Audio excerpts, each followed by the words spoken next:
Hello दोस्तों, आप सभी को प्रभु यीशु मसीह के नाम से जय मसीह की स्वागत करते हैं एक और प्रभु की प्रार्थना में। तो साथियों, आज की प्रार्थना में जितने भी उपस्थित हुए पिता परमेश्वर की बेटी बेटियां हैं, हम उनका बहुत बहुत धन्यवाद करते हैं और धन्यवाद करते हैं अपने पापा यीशु का, अपने यहोवा का, अपने परम पिता परमेश्वर का, जो हमें सुबह से लेकर संभालता है, हमें उद्धार देता है, हमारे जीवन को बचाता है। ऐसे महान पिता परमेश्वर का हम सब मसीह भाई बहन बहुत बहुत धन्यवाद करते हैं। और हाँ मेरे प्यारे मसीह साथियों, सब्सक्राइब करें मेरा यीशु चैनल को, जिससे हम आपके लिए, आपके घर वालों के लिए, आपके बाल बच्चों की सलामती के लिए सुबह और शाम की प्रार्थना कर सकें, जिससे खुदावन आपको बहुत सारा आशीष, बहुत सारी बरकत दे सके। हालेलुया, धन्यवाद मेरे यीशु। तो साथियों, आज हम जानेंगे, आज हम आपको बताएंगे, आज हम आप जानेंगे कि सच्चे ईश्वर के विषय में हम चर्चा करने वाले हैं। जब दुनिया में इतने सारे देवी देवता, इतने सारे ईश्वर अल्लाह, इतने सारे भगवान हो, तो कौन सा सच्चा ईश्वर है जिसकी हम आराधना कर सकें, जिसकी हम प्रार्थना कर सकें, जिसके साथ हम उनकी संगति कर सकें और जिसके द्वारा हमारा जो परिवार है, हमारा जो जीवन है, हमारा जो कारोबार है वह कुशल मंगल रहे, आनंदित रहे। तो साथियों, आज हम जानेंगे कि वह कौन सा ऐसा परमेश्वर है, कौन सा ऐसा मसीहा है जो हमारे जीवन को आनंदित करते। साथ ही हम अंत में यह भी जाने कि जिससे के द्वारा, जिसके साथ हम स्वर्ग लोक भी जा सकें। हालेलुया, धन्यवाद मेरे यीशु। तो साथियों, कुछ लोग यह भी कहते हैं कि सबका मालिक एक है, कुछ लोग यह भी मानते हैं कि सभी देवी देवता एक ही हैं और सभी की पूजा करनी चाहिए। परंतु जो वेद हैं, जो हमें वेदों के अनुसार पता चलता है कि परमात्मा ना तो भगवान है, ना देवी देवता, ना ब्रह्मा, ना विष्णु और ना ही महेश है। हाँ प्रिय मसीह साथियों, बड़े गौर से यह वीडियो को देखिएगा, तभी आप सच्चाई को जान पाएंगे।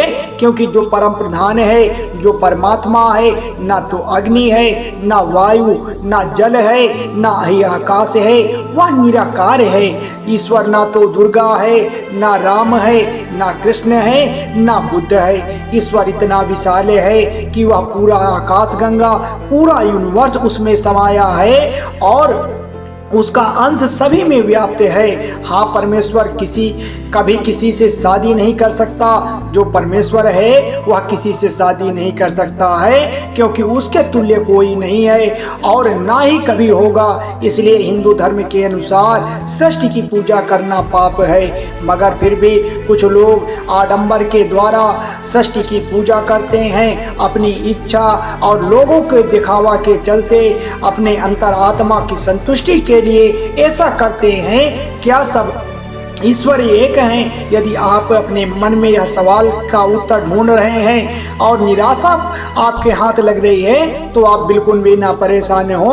आज हम आपको सारी बातों को बताएंगे, तो आप बिल्कुल भी निराश ना हो। यदि आप परेशानियों से घिरे हैं और नहीं जानते हैं कि किस ईश्वर से प्रार्थना करनी चाहिए, किस ईश्वर की प्रार्थना की जाए, सच्चा ईश्वर कौन है, तो निराश ना हो। आपने यह बातें तो बहुतों के मुंह से ही सुनी होगी कि सभी धर्म एक ही हैं, सभी भगवान एक ही हैं, किसी भी धर्म के भगवान को मान लो, सब एक ही हैं। यदि यह विचारधारा सही है, तो फिर एक इंसान, एक व्यक्ति की परेशानियां खत्म क्यों नहीं होती है? एक इंसान की परेशानियां खत्म हो जानी चाहिए, क्योंकि सभी किसी न किसी भगवान, किसी न किसी देवी देवता की आस्था रखते हैं, पूजा पाठ करते हैं, उनकी भक्ति साधना करते हैं, कीर्तन जागरण करते हैं। इस देश में हर एक व्यक्ति किसी न किसी ईश्वर की साधना में जुटा हुआ है, किसी न किसी देवी देवता की पूजा आरती करता है। और इस देश में तो 33 करोड़ देवी देवता हैं। हाँ मेरे प्रिय भाई बहनों, इस देश में तो 33 करोड़ देवी देवता हैं और हमारे देश के लोग इसमें से किसी न किसी पर आस्था जरूर रखते हैं और कुछ तो डर के कारण भगवान की पूजा पाठ करते हैं। किसके कारण? डर के कारण मेरे प्रिय भाई बहनों। तो कि उनका प्रकोप उन पर कहीं भारी ना पड़ जाए, उनका प्रकोप उन पर कहीं उनको दिक्कत में ना डाल दे। और ईश्वर का रिश्ता क्या इंसान और भगवान के रिश्ता बस लेने देने तक ही सीमित है कि हम उसकी भक्ति साधना करेंगे और वह हमारी रक्षा करेगा, हमें आशीर्वाद देगा, बिगड़े हुए काम बनाएगा। क्या यही सच्चाई है? क्या यह सच्चाई सच्चे ईश्वर की है या विचारधारणा हमारे समाज की है मेरे प्रिय भाई बहनों, जिसने सच्चे ईश्वर की परिभाषा अपने लिए पहले ही बना कर रखी है? जरा सोचिएगा। हालेलुया, धन्यवाद मेरे यीशु। जरा सोचिएगा इस बात को, यदि सच्चा ईश्वर भला है और हमसे प्रेम करता है, हमसे हमारी रक्षा करता है, हमारे लिए कुर्बानी देता है, हमसे प्रेम करते हैं, तो कैसे हम पर क्रोध कर सकते हैं? यदि ईश्वर हमसे प्रेम करते हैं तो वह हमें कैसे दंड दे सकते हैं? क्या उसका मनुष्य के प्रति, क्या उसका मनुष्य के ऊपर क्रोध करना और उनको दंड देना उन्हें सच्चाई ईश्वर बनाता है, उन्हें उनका मसीहा बनाता है? या फिर उस सच्चे ईश्वर से कभी तक हमारा आमना सामना ही नहीं हुआ है? क्या हम अपने सच्चे ईश्वर से अभी तक हम मिल ही नहीं पाए हैं? क्योंकि हमने सच्चे ईश्वर को कभी सुनने की कोशिश ही नहीं की है, हमने सच्चे ईश्वर के करीब जाने की तमन्ना ही नहीं की है कि ईश्वर का सत्य क्या है। सत्य यह है कि एक सच्चाई ईश्वर है जिसने आकाश और पृथ्वी को बनाया है और केवल मनुष्य को अपने स्वरूप में बनाया है। जी हाँ मेरे प्रिय भाई बहनों, ईश्वर हमें प्रेम करते हैं और केवल मन को ही उसने अपने स्वरूप में रचा है। इसलिए जो हमारा स्वभाव है वह जानवरों, पक्षियों, पेड़ पौधे जैसा नहीं है, क्योंकि हम परमेश्वर के स्वरूप में रचे गए हैं। ईश्वर भला है और करुणादायी होता है और जितने भी उनको खोजते हैं वह उसे पाते हैं। जी हाँ, वह आपसे प्रेम करता है। कौन आपसे प्रेम करता है? आपका प्रभु यीशु मसीह आपसे प्रेम करता है। हाँ मेरे प्रिय भाई बहनों, आप सच्चे ईश्वर की तलाश करते हैं, आप सच्चे मसीहा की तलाश करते हैं, तो मैं आज आपको बता दूं कि आपका पिता परमेश्वर, आपका यहोवा, आपका पापा यीशु आपसे प्रेम करते हैं और आपके लेने देने से अधिक कहीं आपके साथ रिश्ता रखना चाहते हैं। आप सोच रहे होंगे कि यदि ईश्वर हमसे प्रेम करता है और मनुष्य के साथ रिश्ता रखना चाहता है तो हमारे जीवन में दुख, तकलीफ, परेशानियां, हादसे क्यों होते हैं, अच्छे लोगों के साथ बुरा क्यों होता है?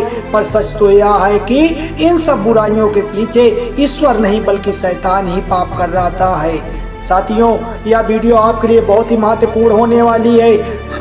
आज आप जान पाएंगे कि सच्चा ईश्वर कौन है, कैसे आपकी वह रक्षा करता है मेरे साथियों। क्योंकि जो हमसे बुराइयां, जो हमसे पाप कराता है वह ईश्वर नहीं कराता है, वह शैतान कराता है। और जो पाप आप करते हैं वह आप नहीं करते हैं, बल्कि आपके पीछे जो शैतानी दुष्ट आत्माएं होती हैं वह आपसे पाप कराती है। क्योंकि जो आपको आशीष देता है वह कौन देता है? आपका पिता परमेश्वर देता है। क्योंकि जो शैतान है वह घात लगा कर बैठा है, आपसे हत्या करवाता है, आपसे व्यभिचार कराता है, आपसे चुगली कराता है, इस तरह की गंदी गंदी हरकतें आपसे वह करवाता है। वह कौन करवाता है? वह आपके घर में जो शैतानी दुष्ट आत्माओं का वास है वह आपसे इस प्रकार का काम करवाती है।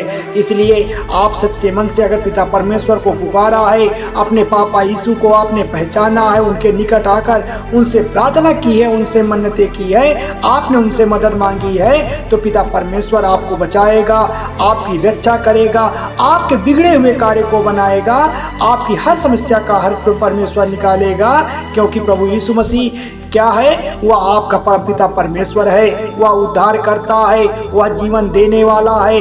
क्योंकि केवल वही आपकी रक्षा करने वाला है, वही आपके पापों को क्षमा करने वाला है, वह आपके कमियों को दूर करने वाला है। क्योंकि केवल वो यही वह नाम है जो उद्धार के लिए दिया गया है, किसी दूसरे के द्वारा उद्धार नहीं। क्योंकि स्वर्ग के नीचे मनुष्य है में और कोई दूसरा नहीं है कि जिसके द्वारा हम उद्धार पा सकते हैं। ऐसा लिखा है कि बाइबल में प्रेरितों के काम को 41 के यशायाह ने 305 में साफ साफ लिखा है कि परंतु वह हमारे ही अपराधों के कारण घायल किया गया और हमारे अधर्म के कारणों में वह कुचला गया हमारी शांति के लिए उस पर प्रताड़ना पड़ी कि उसके कोड़े खाने पड़े, उसके मुंह पर थूका गया। हे पिता परमेश्वर, हम आपकी स्तुति करते हैं, आपकी महिमा गाते हैं, जो आप हमसे इतना प्रेम करते हैं, हमारे लिए दुख दर्द सहते हैं, हमारे लिए कोड़े खाते हैं, हमारे लिए कांटों का ताज पहनते हैं। हम सब मसीह भाई बहन आपका बहुत बहुत धन्यवाद करते हैं। पिता परमेश्वर, आपके नाम लेने से ही, आपकी स्तुति करने से ही हमारे जीवन में जो भी परिस्थितियां हैं वह चेंज होने लगती है। जो भी तकलीफें हैं, चाहे वह बीमारी हो, चाहे वह समस्या हो, वह सब हमारे जीवन में आपके नाम लेने से ही दूर हो जाती है। हमारा परमेश्वर जो सच्चा ईश्वर है, जिसने क्रूज पर मरकर भी अपने लहू बहाकर तीसरे दिन मुर्दों से जीवित होकर उठा और अपने पापों से, मृत्यु और शैतानों के माया जाल से छोड़कर हमारे परमेश्वर हमारे लिए योजना बनाता है, हमारी तकलीफों को दूर करता है। मतलब आप समझे होंगे कि जो हमारा पिता परमेश्वर है वह क्रूज पर मरकर अपने लहू बहाकर तीसरे दिन जो है मुर्दों में से जीवित होकर आपको पाप और मृत्यु और शैतान के माया जाल से तुम्हें मृत्यु चुकाकर छुड़ा लिया है। भला आप खुद सोचिएगा, ऐसा कौन सा ईश्वर है जिसने आपको परेशानियों से छुड़ाने के लिए, आपके दुख तकलीफों को खत्म करने के लिए, आपके पापों के लिए अपनी जान देकर कीमत चुकाई हो। अपनी कीमत चुकाने वाला वो कौन है? हमारा प्रभु यीशु मसीह है। हमारा प्रभु यीशु मसीह अपने लहू से हमें चंगाई प्रदान करता है, हमें ब्लेसिंग देता है, हमारे लिए दुख दर्द सहता है। हमारा परमेश्वर हमसे बहुत प्रेम करता है, वही हमें हर समय हर एक परिस्थितियों में हमारी मदद करता है। आज हमने यह जाना है कि हमारा सच्चा भला परमेश्वर कौन है। हमारा प्रभु यीशु मसीह है। आप खुद जानते होंगे सत्य को, और सत्य आपको आजाद करेगा।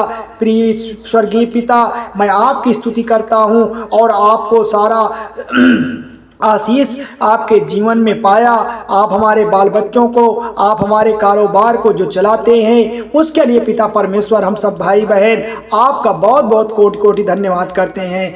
आज का दिन आपने हमें सौंपा, आप हमें सुबह से लेकर शाम तक संभाले, आपने हमारे कारोबार को संभाला, इसके लिए हम सब भाई बहन आपका बहुत बहुत धन्यवाद करते हैं। और साथियों, और पिता परमेश्वर की प्रार्थना करते हैं कि हे पिता परमेश्वर, आपकी स्तुति हो, आपकी महिमा हो, आपकी तारीफ हो, आपकी बड़ी बड़ाई हो। आप महिमा करने के योग्य हैं, आप तारीफ करने के योग्य हैं, आप बड़ी बड़ाई करने के योग्य हैं, क्योंकि पिता परमेश्वर आप सर्वशक्तिमान हैं, आप राजाओं के राजा हैं, आप प्रभुओं के प्रभु हैं। आपने ही हमें उद्धार दिया है, आपने हमारे जीवन को बचाया है, आपने हमारे जीवन में चिन्ह और चमत्कार किया है। हम ऐसे महान पिता परमेश्वर का कोटि कोटि धन्यवाद करते हैं, क्योंकि साथियों, पिता परमेश्वर ने कहा है मुर्कस अध्याय 10:49 में कि धैर्य रख, उठ, यीशु तुझे बुलाता है। हाँ पिता परमेश्वर, हमें अपने आप पर भरोसा है, हमें आपके बताए हुए राह पर भरोसा है, हमें धैर्य रखने की ज़रूरत है। हमने आज यह जाना कि हमारा इस दुनिया में केवल इकलौता परमेश्वर है, तो हमारा यहोवा है, हमारा यीशु है, हमारा पापा यीशु है, हमारा पिता परमेश्वर है। हमें दूसरे को, किसी को अपना परमेश्वर नहीं बनाना है। और क्योंकि परमेश्वर हमें बुलाता है, हमारे लिए योजना बनाता है, हमारे लिए नई नई योजनाओं में हमें शामिल करता है, ऐसे महान पिता परमेश्वर का हम सब मसीह भाई बहन बहुत बहुत धन्यवाद करते हैं। तो मेरे प्यारे मसीह साथियों, थोड़ी सी विनती उद्धार करता प्रभु यीशु मसीह के नाम से मांगते हैं, सुनिए और कबूल करिएगा। धन्यवाद यीशु, धन्यवाद परमेश्वर, आमीन।